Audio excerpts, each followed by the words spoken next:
Have you ever stopped to think about how the design of a test can actually change the way you learn? Well, today, we're going to pull back the curtain on the forces that shape language education, and we're starting with a concept that impacts every single student out there. It all begins with something called the washback effect. Now, what is that?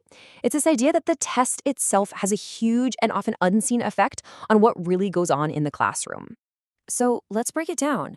Imagine a test is just a bunch of multiple choice questions about grammar. What are you going to study? You're going to spend all your time just memorizing rules. The test literally washes back and ends up running the show. And understanding this is absolutely key to preparing the right way. Right, and this effect can go one of two ways. You've got negative washback, which is when you're just learning tricks to pass a test. Skills that, let's be honest, are pretty much useless the day after you walk out of that exam hall. Then you have positive washback, and that's the real goal.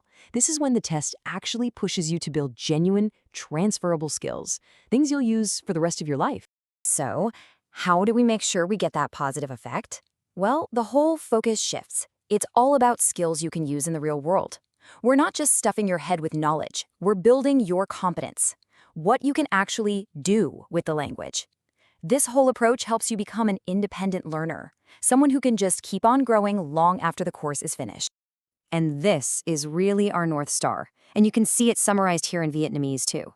The focus is always on practical skills that will last you a lifetime. This is the one principle that guides everything else we do. Okay, but how can you make sure that this positive experience works for every single student? I mean, everyone has different needs, right? That is where technology comes into play, specifically with something called personalized adaptive learning.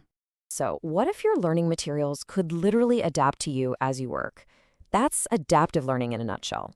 As you're going through exercises, the system is watching, it's analyzing your performance, and it's figuring out exactly what you're good at and where you're struggling to create a learning path that is just for you.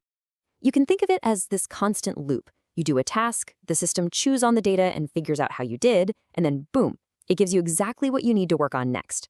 This makes your study time incredibly efficient because you're not wasting time on stuff you already know. You're always focused on what matters most for you, right now.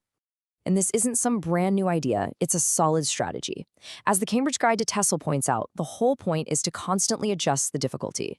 This keeps you in that perfect learning sweet spot, where you're challenged enough to keep making progress, but you're never so overwhelmed that you just want to give up. Now, all this real-time analysis and adaptation, that's really a type of feedback, isn't it? And that brings us to our final core idea, how we see assessment not as some final grade, but as a really powerful tool for your growth. There's a massive difference in how you can be assessed.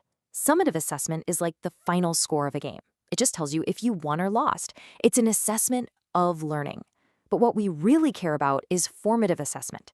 This is like the coaching you get during the game. It's an assessment for learning. It's all the feedback you get along the way that actually helps you get better. This is exactly why we're so big on formative feedback. Getting something wrong isn't a failure. No way. It's a window of insight. It's a goldmine of information about what to work on next. Our goal is to diagnose, to support, and to help you really shape your own learning process so you can keep improving and become truly independent. So at the end of the day, it really all comes down to this one question. Are you just learning how to beat a test, or are you building the skills that will actually shape your future? Our entire philosophy is built around making sure the answer is always, without a doubt, your future.